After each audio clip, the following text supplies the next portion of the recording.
Welcome to Tyrompers No Limit Podcast. Ladies and gentlemen, boys and girls, thanks so much for tuning in to Tyrompers No Limit Podcast. Guys, we got a special treat today. We got my friend on here, Morgan. She is honestly one of the coolest people that I've ever met. She is a champion on Twitter. You would never believe it. This girl is 21 years young and just absolutely crushing life, crushing everything about it. She inspires me. We're in some kind of engagement groups together, and she inspires everybody in there too. So Morgan, I just got to ask you off the bat. You're 21 years old. Every other 21-year-old I know, or when I was 21, was drinking, clubs, bars. You're hitting the gym every morning. You're inspiring people to be better. Where did that love of fitness and passion come from? Uh, I started when I was younger. I grew up playing ice hockey in California. So, out there's not a whole lot of hockey, and there's definitely not a lot of hockey specific fitness. Here on the East Coast, pretty much anywhere you go, you can find hockey specific fitness. Like in Mike Boyle's country, if you've heard of him. But back home, that's not really a thing. So I was pretty shell shocked when I came back to my first college recruiting camp, and coaches were talking about hockey specific lifting, and I had no idea what it was. So I ended up buying one of Mike Boyle's books. I just copy paste the program from it, read the whole thing, and start running that. And slowly over time, that became my passion as I got stronger in the gym. And that's something that was able to separate me from other girls in California. However, I came back here at one point for boarding school, but then, COVID happened. So there was no hockey, but there was fitness, and I was able to keep doing fitness. So. Man, so that's amazing. So let's start back at your journey. Kind of when did you get into hockey? And I guess that was your first love of kind of movement and sports and team sports and things like that. Yeah, absolutely. So I started by playing roller hockey when I was, I think, 8 or 9. That was really fun. I always enjoyed that. But then I got into ice hockey at 12 because there's really no future with roller hockey. There was no like roller hockey in college really at the time. There is a little bit now, but not too widespread. And, I just wanted this to be something that I could do in college. I ended up playing a year of college hockey, and now I'm playing college rugby. That is so cool. Wow. So, okay, so you switched over to rugby too. So the training, so then I guess COVID hits and you're really into hockey, starting to get into fitness more and training and getting an edge that way. I've seen some of your rugby pictures now. That's awesome. So I'm guessing the strength training translates there. How did you make that switch and kind of fall in love with rugby then? So, we had a coaching change at the old school that I was at, and it didn't work out with the new coach. There was a new tryout process. Every coach kind of has their own style of player that they look for. Unfortunately, we had a lot of girls because of the COVID years and things like that, and people having extra eligibility. So it didn't end up working out for me. I looked all around, and there weren't a lot of schools with my exercise science major, but it was something I was passionate about, and I'd always wanted to try rugby. I'd seen a few games, and I thought it would be fun, and I thought I'd be good at it. So I just showed up, and I was like, hey, I'd like to play. The team was happy to have me. I was happy to play. And by the end of the season, I was becoming an impact player, scoring some tries and things like that. And I'd say that the background of fitness definitely translated over to rugby. And that's awesome. That's super cool. So do you work out then with a lot of your rugby teammates and train with them and kind of help them with a lot of their training too? Yeah. So rugby is interesting because there's D1 rugby, there is D3 rugby, and then there's club. However, we actually beat a Division 1 team. We beat a D1 team at a tournament in the spring. So the divisions lines are pretty blurred. There's obviously like the top teams, but everyone else is pretty compatible and will have a pretty tight game with each other. And being that it's a club sport, we don't get strength and conditioning from our strength and conditioning coach. So it's kind of on your own to work out. But I do take some of my teammates. If they want to come to the gym with me, they do. I've helped people make workout templates for themselves. I kind of tell them what I'm going to go to the gym and do. And then coach is very helpful with that too, because she played rugby, and she sometimes runs team lifts as well. I try not to get in the way of that. But if people come ask me questions, I'll help them out for sure.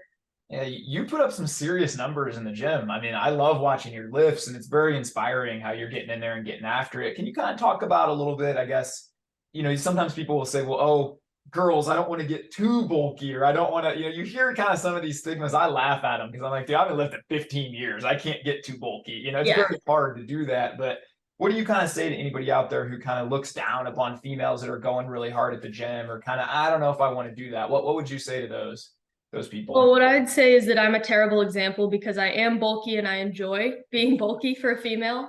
But I will say that I've never met a female that's gotten too jacked. I've never met that. Sometimes people will go in with the fear of, oh, I don't want to get too bulky. Then they do start to build some muscle, and then they're like, hey, this is pretty cool too. And I think that, obviously some people are going to have better genetics for that, but truth is most women just don't. So I'd say that, give it a try. Worst thing that happens is you don't like it. I think that's good advice. And that's kind of even like parallel to your rugby. You had never played before. And you're like, well, the worst thing that happens is I go out and I maybe don't like it, right? It's not a good fit. Right. But just by putting yourself out there, you give yourself these opportunities to find things you love and you're passionate about just by trying new things, right? So yeah, for sure. That's an important thing. Let's pivot from that to Twitter then, because you're coming up, you got 1,000 people following you, watching your journey. You'll be at 100,000 here in a few years, I'm sure, with the content you put out. But what was that journey like? When did you decide, hey, I'm going to start kind of sharing some of my knowledge and going that route? That was kind of around a year ago was when I started getting on Twitter more. I noticed that a lot of my peers in college would spend most of their time on TikTok. So sometimes I like to reverse engineer things, that if I don't want to turn out like somebody, what do they do? And I'm going to do the opposite. Now, the opposite probably would have been not spend time on my phone, but I figured Twitter was as close to the opposite of TikTok as I could get. I could reasonably get. I joke with my wife a lot that I just can't get on TikTok because it's like 7 seconds. Just like I could see myself losing hours on there, right? Yeah, absolutely. I mean, it's entertaining for sure.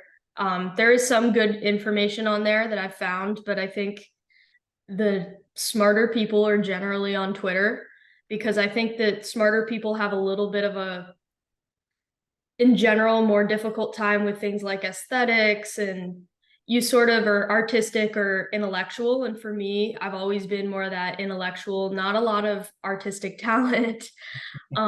So it just made sense for me to gravitate toward Twitter, but I've seen some great coaches on TikTok, on Instagram as well. But I think that that's just not really my sort of thinking style, I guess. Yeah, I'm right with you on that too. When I was kind of deciding which platform to share on, I'm not a like super visual artistic. Like I do think there's awesome coaches on Instagram, on TikTok, everywhere, but I'm like, I like to put words out and inspire with words, or maybe a quick video, but I don't want my whole content to be based on visual, right? Like even for me, I don't know, like I love the fact as I'm looking at your page, you just snap a picture at the gym and you can post it on Twitter and then use your words to motivate people. Whereas I feel like Instagram or one of these, it's all about the visual. So you probably got to get lighting, you got to get the perfect look, you're never going to get seen if not. And so I like the fact that at Twitter, dude, I can just snap a quick picture and fire my tweet and be done in 1 minute, whereas Instagram or those other platforms, I feel like it's just going to take longer. For sure. And I think that just in general, gosh, this is going to be a tangent, but I was hanging out with some of my cousins, and people have a lack of context problem. Anything that's said, people sometimes take out of context, because if you watch a TikTok video, this 30-second TikTok video, you're not getting the whole context of something that's happened or something that somebody is saying. Whereas in Twitter, it's better. Like 280 characters isn't a lot, but there's threads, there's long form tweets now, things like that, where I think it's easier to get more context. And I think consuming information with more context is just a smarter way to be. Man, I'm with you 100%. And I feel like the cool thing about Twitter is it's kind of a lot's off the top of your mind. It's what you're doing. People, like, I feel like I know you. I've never met you in person, right? But if I just browse your timeline, your wall, or whatever you want to call it, for several days, I know exactly what you're about. I can see like a peek into your mindset. I can see that you love the gym, strength training, you program, you help a lot of people with this. Like I can really know exactly who you are and what your days are like just by following you on Twitter, which I think is a neat thing. You're putting out several thoughts a day, right? It's easy for people to follow along. Yeah, absolutely. I like that as well because I feel like there's just more connection and there's more discourse, more commenting. Like an Instagram post, like not everyone is going to see the comments. You have to click on the post, but if you scroll the timeline, you're going to see what people are saying and just more conversations, I guess, which is what I like about it. Yeah, same here. Do you have any kind of goals with Twitter, or what's kind of your thoughts? Because I know you're signing clients, you're helping people. I want to get into that later, but do you sort of have a vision of where you see yourself going on social media and Twitter? Oh yeah, absolutely. I mean, this year I'm close to 1,000 now. I'd love to get to around 2,000 by the end of the year. I think that's pretty realistic. There. Um, but in the next year or two, 10K, I think I can get there for sure. Just want to provide a lot of value, give a lot of good information without fluff. I've just stay consistent with it, which is something that I've been super consistent with every day this year. There hasn't been a day that I haven't written at least one tweet. So trying to get onto your level there. That's the cheat code though. And people will say, well, how do you do this? Right. I'm a little over 4 years in now and haven't missed one day. Like I've had days where I'm sick, my kids are sick, we're on vacation, whatever. If it's important to you, you find a way, right? And I see that with you and your consistency in everything you do. And that's why I know you'll be really big. And I think something that gravitated me towards you right away, I'm like, I mean, we got guys in the groups that we talk in that are 50-year-old guys, and they're like, dude, Morgan, you are firing me up. You're inspiring. I think everything you put on your timeline is such a cheat code. And guys, I'll link everything Morgan does below here, of course, but give her a follow. I'm telling you, you do put out a lot of great, meaty content for free. Like people can follow you for free and just gain a ton of knowledge. Yeah, absolutely. I mean, that's really the goal. Like, I just want to help as many people as I can. I want to kind of expand that reach so that more people are getting good information because, I was at the gym the other day. You see the classic Monday workout, right? It's 4x12 bench, 4x12 incline, 4x12 decline, 4x12 machine, 4x12 other machine, 4x12 pec. And there's these guys that are doing it like high school age all the way through 30s and 40s. None of them really look like they've seen a lot of progress doing it. They're doing the same weights week after week after week. And I'll tell you what some of those workouts are leading to: injuries. So if I could help one person kind of get off of the Testosterone Nation workout and do something a little smarter that's going to be better for them, better for their goals, better for their performance and aesthetics, then let's do it. I think you hit the nail on the head, and a big point right there is I think a lot of people actually, they have these goals with fitness. Oh, it's the new year, I'm going to start, right? Well, they go, but they don't really have a plan tailored to them. And so maybe they've watched a YouTube video and they go do that. But that's not specific to them and their goals. They end up getting injured. This sucks. I don't like it. I'm going to quit. I think that's the value of a coach or working with someone like yourself, who you can look into their schedule. You can dig in with them and say, hey, let's make this fun for you. Let's make it enjoyable. Let's use progressive overload so you can see results week after week. And can you talk us through like maybe the average person who hires you, some success stories you've had working with people and what that's been like for you to work with people and then see results? Because I love when you post that stuff too. Yeah, of course. So usually people hiring me are a bit older, 30 to 50 usually, tend to have some sort of desk job and sedentary lifestyle and looking to lose a little fat and build some muscle. So usually when they come in, some people have had some prior exercise experience before, some absolutely none. So we take that into account as well. We get started with a basic program, however many times people can work out a week, usually between 2 and 4 is the sweet spot for most. I've got most of my clients, I think, on 4 and 3 day programs right now.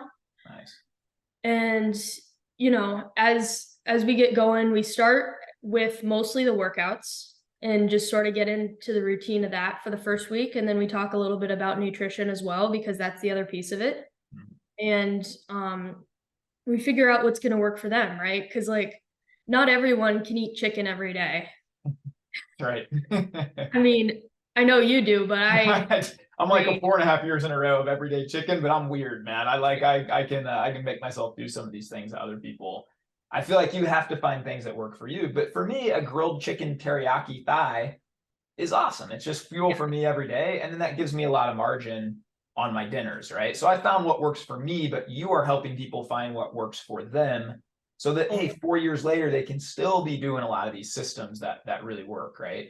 Exactly. That's the goal. And we're just kind of figuring out what the right balance of protein sources, lean protein, less lean protein, how to fit in those fun days. Cause I feel like there's not a lot of programs that I see that address, okay, it's time to go off my diet. How am I going to do that in a smart way? And how am I going to get back on it when I've done it? Because lots of coaches will say, oh, just why are you eating that? Instead of, hey, that's awesome that you went and had ice cream with your kid.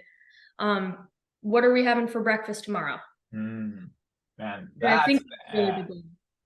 That's perfectly said. I always say if you have a diet or whatever you want to call it, a lifestyle that doesn't allow you to have ice cream with your kids a couple days a week, it's not sustainable, right? Like for me, it's got to work for my life, right? And I think you helping build that in for clients is an amazing thing to not only eat the ice cream, enjoy it. Yeah. Enjoy it, because we're going to hop right back on tomorrow with a really healthy breakfast we already have planned and decided. A really healthy lunch full of protein, right? Like, to me, that's how you shift their thinking. And that's when the light bulbs come on. I love how you said that.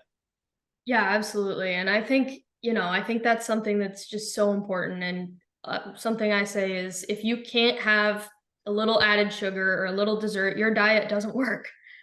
Yes. Amen. Nobody's been perfect. And I think even that goes to like with, for a while, I always joked when I was your age, a long time ago, I was trying to get into shape. I remember this. I'd gone through a series where I'd played professional poker and I got a little out of shape. And I'm like, I want to get into shape. And I knew people that were runners. So I went out and I ran 6 days a week because I'm like, well, that's how you get in shape. And I hated running every day. I hated it. And then my knees started to hurt. My ankles started to hurt. And I'm like, this is miserable, And then thankfully I found a guy who kind of taught me lifting after that. But I think a lot of people go about it with just, well, I guess other people are doing this, I'll try this. But if you hate it, it's not going to be successful long term. You got to find these things that work for you. Think in terms of decades, right? That's what Zuby always tells me. Like one of the smartest people I've ever met. Think in terms of decades, not days, with a long-term vision with these things. Absolutely. And that's what I'm working with my clients, because there's a lot of these programs that are all like drop 20 pounds in a month. Now, usually that's not going to happen and that's okay. But I've seen great success doing this sort of more moderation approach that I've got.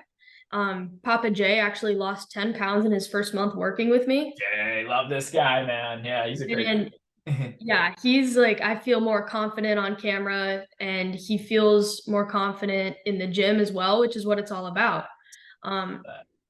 And, just seeing him sort of at the start of the program, something he'd said, I hope he doesn't mind that I share this, but he's like, oh, I'm a little nervous about the RDL.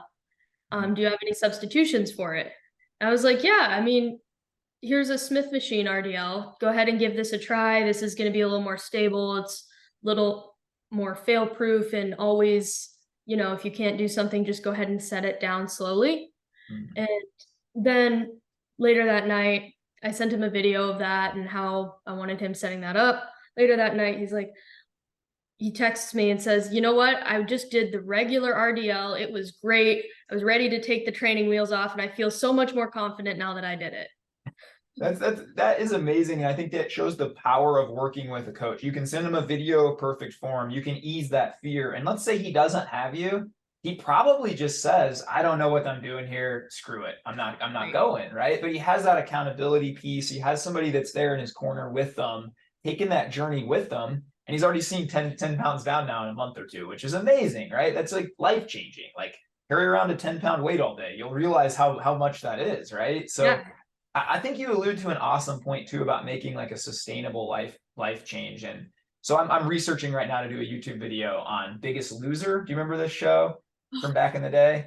And these people would go on and they'd lose 160 pounds in like 5 months, right? Yeah. Because they're working out 6 hours a day. They have nutritionists. They have these ideal environments, and then they're done and they send them back home. And they've got daily stresses. They've got kids, jobs. Nothing is ideal again, right? And so it's something like 94% of those people not only put on as much weight, but more weight when they went back home within a couple of years. And I think that's the point you hit. Dude, we ain't giving you a 30 days to shredded abs, like any of these programs are scams. They're just scams. You need long-term goals And I love the way you highlight that. I think that's important for people to note.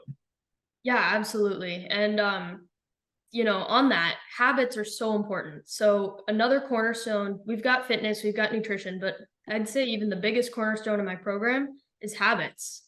So something I've been working on with my clients is, I started coaching a while ago and, things would go well.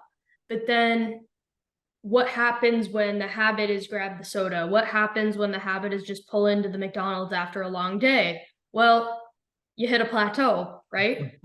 Yeah. So I looked at it and I thought, well, how can I solve this problem for people? Because I can't be there and hold their hand. I can't be in their ear at all times, texting them, don't get McDonald's today. I can't do that. And then even if I was doing that, that's probably not beneficial because when we stop working together, they're just going to default back to that McDonald's and back to that pattern. And, I'm seeing on Twitter, like the default kings having their default actions. And I was like, okay, I obviously trust the three of them. This is something that's very important to figure out. So that led me to get a little bit into psychology, behavior science, and actually develop my own habit course, making and breaking habit course, where we talk about the framework to make a healthy habit, like your steps. Like, yeah, you can say go get 10,000 steps a day, but how? When are we scheduling our steps in? The very first thing in the course is identify a habit you want to adopt and then figure out where it fits in your schedule. Just like you say in your ebook, you got to schedule it in. So that's one of the first things we work on is actually scheduling it in and highlighting when we're going to do our new healthy habit. Man, I love that. And so the new book is dropping. When is that dropping, Morgan, for the people? New book is going to be exclusive announcement on the podcast. We're dropping this information, people. So the new book should be dropping mid to end August. I definitely don't want to drop that the same week that Hormozy does. Not a good guy to compete with, that's for sure. Yeah, no, that's not somebody to compete with. Congratulations, though. That's amazing. Yeah, I mean, thank you. I just really wanted to make that a little more accessible because I know not everyone can afford a coach, and it's a little easier to go get an online program.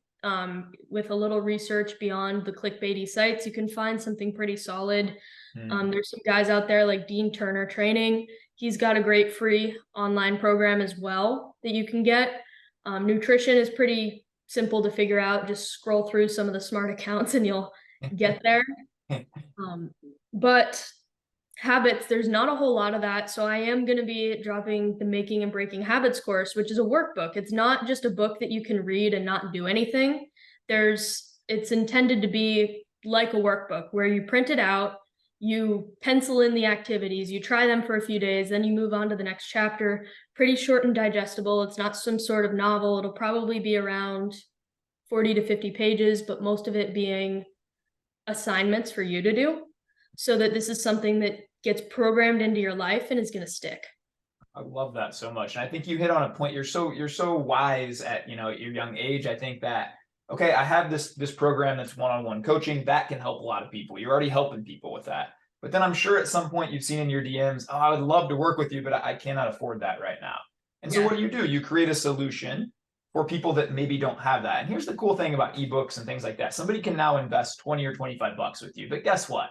I guarantee if they're going through that and they have a question for you, hey, can I learn how to do this, or I'm struggling with this, and they shoot you a message, hey, I bought your book, but I don't understand. You're still going to take the time to help them, right? You're still going to want to help because you just want to help. And I think anybody out there that's seeing this, man, there's a price point for you wherever you're at.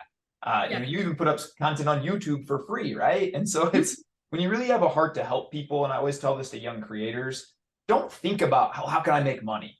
I've gotten a chance now to interview 85, 86 successful people on this podcast. The most successful people are always the ones that don't think about money. They think, how can I provide solutions? How can I help the most people? And when I do that, the money just seems to follow, right? And I love how you're already thinking in that terms. I want to help more people. How do I do that? I think that's great.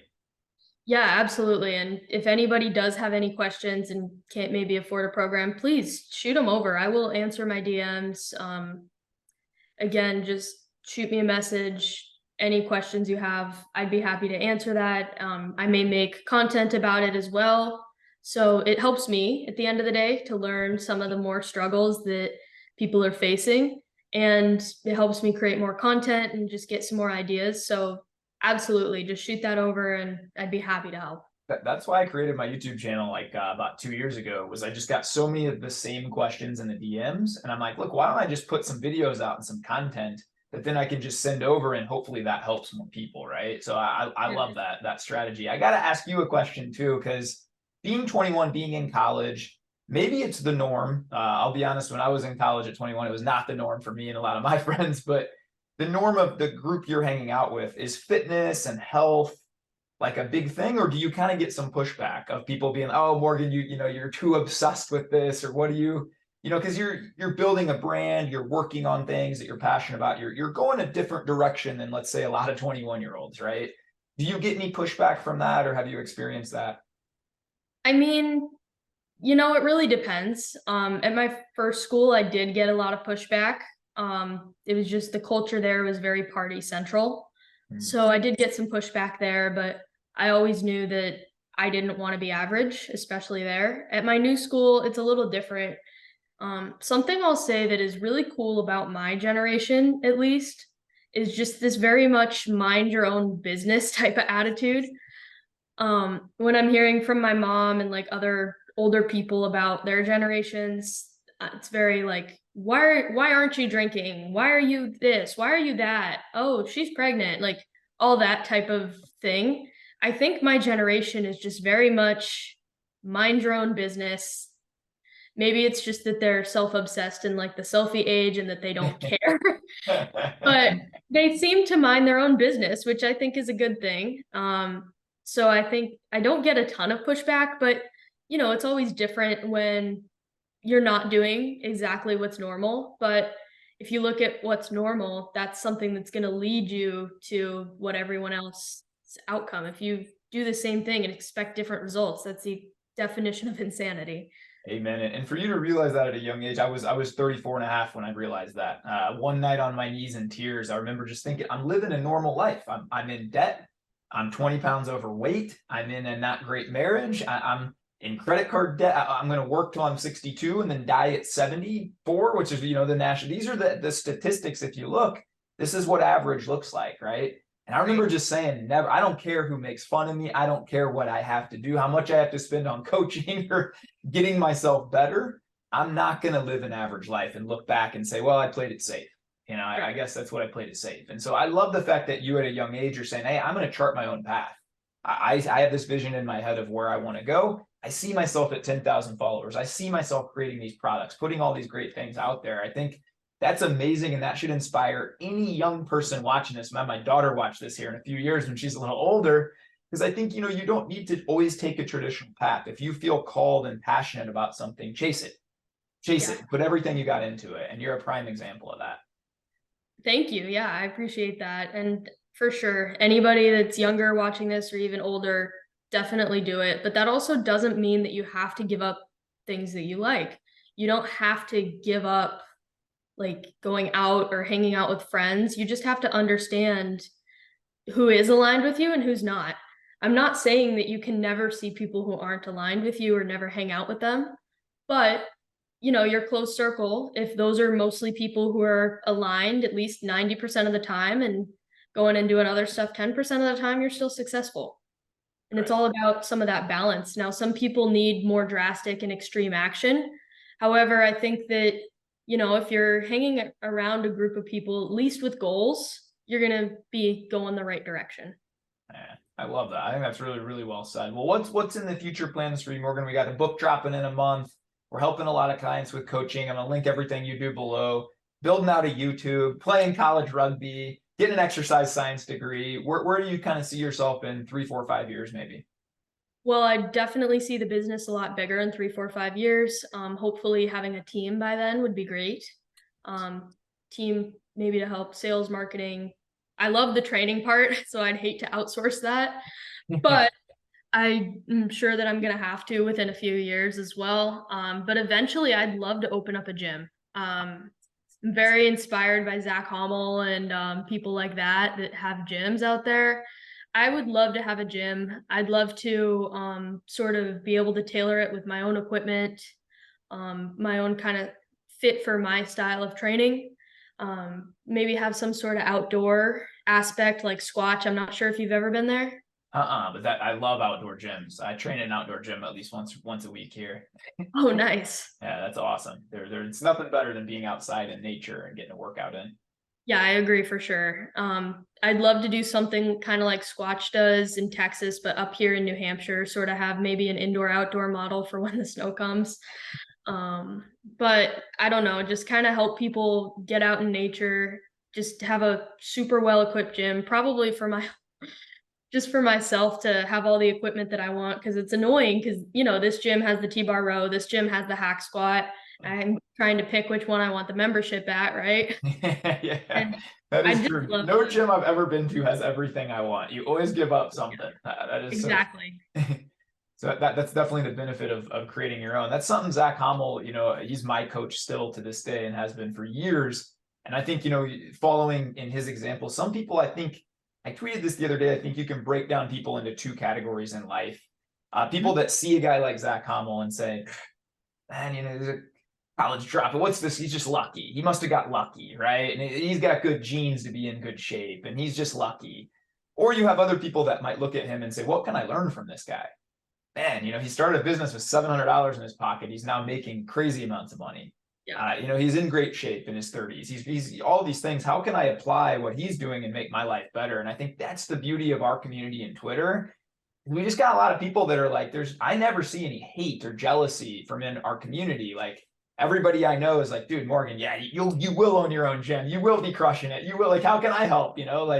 I think we've cultivated that kind of environment, and I'm super grateful to be a part of it. And I'm grateful that you're in it too, because you make me better. Yeah, no, you make me better. Everybody makes me better that I'm interacting with. And I just love Twitter. It's so positive, and I never really understood the whole Twitter's full of hate narrative. I mean, you see it a little bit, obviously. If you're successful, you're gonna see it. But at the end of the day, the real people, not the anons and the bots, are just positive. Right. It's just positive. Yeah, I totally agree. Well, I thank you so much for coming on, Morgan. You are, again, someone that, I'm a dad of a soon-to-be 8-year-old daughter, and I love really, really having strong female forces around me for my daughter to see too, and to just see that, hey, you can be strong, you can be a female, you can be an entrepreneur, you can chase everything you want. You don't have to fit in a box that somebody tells you have to do. You can go chase your dreams and do anything you want, and I love the fact that you highlight that every day. I look forward to watching you achieve all your dreams and being even a tiny 0.0001% of it, right? So I'm super, super grateful for that. Yeah, no, you've been super impactful on my journey. I think I came across your account pretty early as I was getting into Twitter. I've had it for years, just being part of hockey, recruiting, things like that. But no, I came across Francis Malia, and then I was like, oh, somebody's doing this. Then, start liking that stuff. I start to get into the community a little more, starting to see like Dean and some more people like Default Kings. And I was like, oh, somebody's in the US doing this. Yeah, it's pretty amazing how that algo works. You just kind of get sucked in, right? Yeah, and then I found your account and I was like, I think I first found your account. You posted something about castrating pedophiles, and I was like, follow. That sounds about right. Yeah. I keep it really positive, except when I hear the pedophile stuff, man. Then I have that is a zero tolerance thing for me, man. For sure. That's for sure. Well, can you give a last word to the people? Maybe anybody out there who might be watching this, who might say, hey, Morgan, I'm at a desk job. I'm overweight. I don't really know where to start or what to do. I kind of feel tired all the time. What kind of advice would you give to somebody like that? And how would you help? My first piece of advice is reach out to somebody. I can't think of an online coach who's not going to help. Even if you can't afford a program, if you just ask a question, we will help you. Right. Myself, anybody that I've seen are happy to help. Even if you can't afford that sort of one-on-one coaching model, there's lots of great ebooks out there. And I guess the next thing that I'd do is think, what would a healthy person do? Because we all know the things that a healthy person would do. Now, the difference between having a salad and steak and potatoes, now that's something that you might want to consult a fitness coach with, because there's this new revolution out there that, hey, protein's pretty important. Protein's a little more important than just having lettuce all day, which is great. But, just think like, hey, what would a healthy person do when you're faced with a decision? Is a healthy person going to take the stairs, or is the healthy person going to take the elevator? Is a healthy person going to park a little further away and get some steps? Is a healthy person going to go through the drive-through or cook something at home? And I think that sort of frame of thinking is where you should start, and just start making those subtle little changes, because you're not going to start running 6 miles every day. You're not going to start going balls to the walls to the gym. You're not going to be a power lifter or a bodybuilder. It's just, where am I going to start? What would a healthy person do? Healthy person's going to go to the gym after work, not sit on the couch. Healthy person's going to pack a lunch, not buy a lunch. Same idea. I love that. Asking yourself the right questions, I feel like takes you anywhere you want to go in life. I'm real big into that. So I love that. It's a good way to end it. Well, I really appreciate you taking the time to come on here this morning and kind of drop some wisdom bombs, and I know inspire a lot of people. Guys, again, I'm going to link everything Morgan does below. You got to check her out. Give her a follow on Twitter at Morgan. Am I saying her last name right? Agran? Agran. I should have asked before. At Morgan. Give her a follow on Twitter. Fantastic follow. She'll bless your timeline. All positivity, all great stuff. Again, not a lot of fluff on yours. It's just all like, boom, this is how you do it. I really love following your journey. I look forward to watching you be super successful for years to come. And I thank you so much for coming on. Thank you. I appreciate it. Well, guys, go be kind to yourself. Be kind to others today. Let's go change the world, baby. You guys have the greatest day of your life. Thanks for tuning in. This is Tyrompers No Limit Podcast.